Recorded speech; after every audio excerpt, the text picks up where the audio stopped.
স্বাগতম জানাচ্ছি BBC news আন্তর্জাতিক সংবাদে। শুরুতেই সংবাদ শিরোনাম, এরপর দেখবেন বিস্তারিত। শ্রীলঙ্কার উপকূলে ইরানি জাহাজে সাবমেরিন হামলা, নিখোঁজ শতাধিক। ইরানের সঙ্গে যুদ্ধে যুক্তরাষ্ট্রের ক্ষতির তথ্য প্রকাশ। যুদ্ধে তেলের দাম হু হু করে বাড়ছে, চাপে বিশ্ব অর্থনীতি। ইউরোপকে এই যুদ্ধে না জড়াতে সতর্ক করল ইরান। সৌদির আরামকো তেল শোধনাগারে আবারও হামলা। দর্শক, এতক্ষণ শুনছিলেন সংবাদ শিরোনাম, এখন বিস্তারিত। আপনি যদি ইসরায়েলের ধ্বংস চান, মুসলিমদের পাশে থাকেন, তাহলে চ্যানেলটি লাইক দিয়ে সাবস্ক্রাইব করে পাশে থাকুন। শ্রীলঙ্কার উপকূলে ইরানি জাহাজে সাবমেরিন হামলা, নিখোঁজ শতাধিক। শ্রীলঙ্কার উপকূলের কাছে একটি ইরানি জাহাজে সাবমেরিন হামলার ঘটনা ঘটেছে। শ্রীলঙ্কার নৌবাহিনী ও প্রতিরক্ষা মন্ত্রণালয়ের সূত্র জানায়, এতে অন্তত একজন নিহত এবং ৭৮ জন আহত হয়েছে। জাহাজে থাকা অন্তত ১০১ জনকে নিখোঁজ ঘোষণা করা হয়েছে। জাহাজটি হামলার পর ডুবে গেছে। শ্রীলঙ্কার নৌবাহিনী সকালে উদ্ধার অভিযান শুরু করে এবং আহতদের হাসপাতালে ভর্তি করা হয়েছে। এর মধ্যে একজন গুরুতর আহত অবস্থায় রয়েছেন।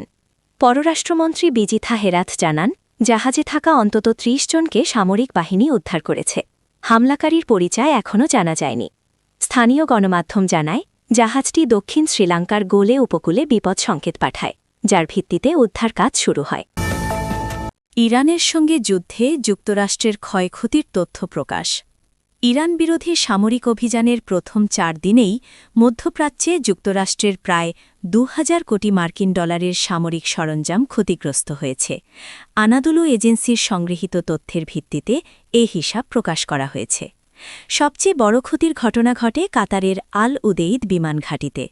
সেখানে স্থাপিত যুক্তরাষ্ট্রের একটি দূরপাল্লার আগাম সতর্কতামূলক রাডার ব্যবস্থা ক্ষেপণাস্ত্র হামলায় আঘাতপ্রাপ্ত হয়।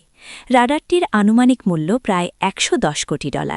কাতার কর্তৃপক্ষ রাডারে আঘাত ও ক্ষয়ক্ষতির বিষয়টি নিশ্চিত করেছে। এছাড়া কুয়েতে মিত্রসুলভ গোলাবর্ষণের ঘটনায় ৩টি মার্কিন যুদ্ধবিমান ধ্বংস হয়েছে। কুয়েতের বিমান প্রতিরক্ষা ব্যবস্থার ভুল গুলিতে এ ঘটনা ঘটে বলে জানানো হয়েছে। ৬ জন ক্রু সদস্য প্রাণে বেঁচে গেলেও বিমানগুলো সম্পূর্ণ ধ্বংস হয়ে যায়। এগুলোর প্রতিস্থাপন মূল্য প্রায় $২৮ কোটি ২০ লাখ ধরা হয়েছে। যুদ্ধে তেলের দাম হু হু করে বাড়ছে, চাপে বিশ্ব অর্থনীতি।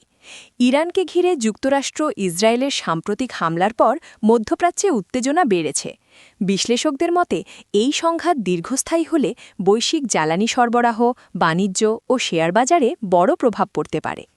হামলার পরপরই বিশ্বজুড়ে শেয়ার বাজারে পতন দেখা গেছে। এশিয়া, ইউরোপ ও যুক্তরাষ্ট্রের প্রধান সূচকগুলো নিম্নমুখী হয়েছে। বিনিয়োগকারীরা আশঙ্কা করছেন, সংঘাত বাড়লে অর্থনৈতিক অনিশ্চয়তা আরও গভীর হবে। সবচেয়ে বড় প্রভাব পড়েছে তেলের বাজারে। হরমুজ প্রণালী দিয়ে বিশ্বের প্রায় ১/৫ তেল পরিবহন হয়। ইরানের পক্ষ থেকে এই পথ বন্ধ করে দেওয়ার হুঁশিয়ারি দেওয়ায় বাজারে উদ্বেগ বেড়েছে। এর ফলে ব্রেন্ট অপরিশোধিত তেলের দাম বেড়ে ব্যারেল প্রতি $৮২ ওপরে উঠেছে, যা গত কয়েক মাসের মধ্যে সর্বোচ্চ। বিশ্লেষকদের ধারণা, সরবরাহ ব্যাহত হলে তেলের দাম ব্যারেল প্রতি $১০০ ছাড়িয়ে যেতে পারে।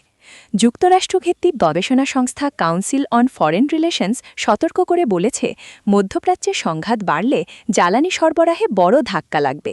এতে মুদ্রাস্ফীতি বাড়বে এবং বিশ্ব অর্থনীতি মন্দার ঝুঁকিতে পড়তে পারে। বিশেষ করে জ্বালানি আমদানি নির্ভর দেশগুলো বেশি ক্ষতিগ্রস্ত হবে। অর্থনৈতিক বিশ্লেষকদের মতে, সংঘাত সীমিত থাকলে প্রভাব সাময়িক হতে পারে। তবে প্রণালী দীর্ঘ সময় বন্ধ থাকলে বা অবকাঠামো ক্ষতিগ্রস্ত হলে বৈশ্বিক মন্দা দেখা দিতে পারে। তেলের দাম যদি ব্যারেল জোরে $১০০ পৌঁছে যায়, তাহলে যুক্তরাষ্ট্রসহ বিশ্ব অর্থনীতি বড় ধাক্কা খাবে। তথ্যসূত্র সিনহুয়া। ইউরোপকে এই যুদ্ধে না জড়াতে সতর্ক করল ইরান। যুক্তরাষ্ট্র ও ইসরায়েলের সঙ্গে চলমান সামরিক সংঘাতে ইউরোপীয় ইউনিয়নকে না জড়াতে সতর্ক করেছে ইরান। ইরানের আশঙ্কা, এই সংঘাতে ইউরোপ জড়ালে পরিস্থিতি আরও বিস্তৃত ও জটিল হয়ে উঠতে পারে। বুধবার সামাজিক যোগাযোগ মাধ্যম এক্সে দেওয়া বার্তায় পররাষ্ট্র মন্ত্রণালয়ের মুখপাত্র ইসমাইল বাঘাই অভিযোগ করেন, জার্মানি ইউরোপীয় দেশগুলোকে সামরিক অংশগ্রহণের দিকে ঠেলে দিচ্ছে। তিনি উত্তেজনা কমাতে কূটনৈতিক উদ্যোগ গ্রহণের আহ্বান জানান। বাঘাই ইউরোপীয় সরকারগুলোর প্রতি আন্তর্জাতিক আইন মেনে চলার আহ্বান জানিয়ে বলেন, এমন কোনো পদক্ষেপ নেওয়া উচিত নয় যা তাদের সরাসরি যুদ্ধে জড়িয়ে ফেলতে পারে। সৌদির আরামকো তেল শোধনাগারে আবারও হামলা। সৌদি আরবের রাজধানী রিয়াদের আরামকো রাস তানুরা তেল শোধনাগারের একটি স্থাপনায় আবারও ড্রোন হামলার ঘটনা ঘটেছে। সৌদি আরামকোর বৃহত্তম তেল পরিশোধনাগার ওই স্থাপনায় রয়েছে বলে জানা গেছে, খবর রয়টার্সের। হামলার বিষয়ে অবগত দুটি সূত্রের বরাত দিয়ে প্রতিবেদনে বলা হয়েছে, সৌদি আরবের দেশীয় চাহিদা পূরণ করা সৌদি আরামকোর বৃহত্তম তেল শোধনাগার রাস তানুনায় একটি ড্রোন আঘাত হেনেছে। রাষ্ট্রীয় মালিকানাধীন কোম্পানি সৌদি আরামকো ওই পরিশোধনাগারটি পরিচালনা করে। সৌদির প্রতিরক্ষা মন্ত্রণালয়ের একজন মুখপাত্র বলেছেন, প্রাথমিক তদন্তে দেখা গেছে বুধবারের এই হামলা একটি ড্রোনের মাধ্যমে চালানো হয়েছে, তবে এতে তাৎক্ষণিকভাবে কোনো ক্ষতির খবর পাওয়া যায়নি। এর আগে গত সোমবারও সৌদি আরামকোর রাস তানুরার তেল শোধনাগার লক্ষ্য করে ইরানের ছোড়া আরও দুটি ড্রোন ভূপাতিত করে সৌদি আরবের আকাশ প্রতিরক্ষা ব্যবস্থা। পরে ড্রোনের ধ্বংসাবশেষ পড়ে শোধনাগারটিতে আগুন ধরে যায়। সেই ঘটনার পর কর্তৃপক্ষ প্ল্যান্টটির কার্যক্রম বন্ধ করে দেয়। ওই ঘটনার রেশ কাটতে না কাটতেই নতুন করে আবারও সেখানে হামলার ঘটনা ঘটল। আপনি যদি মুসলিমদের পাশে থাকেন ও ইসরায়েলের ধ্বংস চান, তাহলে চ্যানেলটি অবশ্যই লাইক দিয়ে সাবস্ক্রাইব করে দেবেন। আল্লাহ হাফেজ।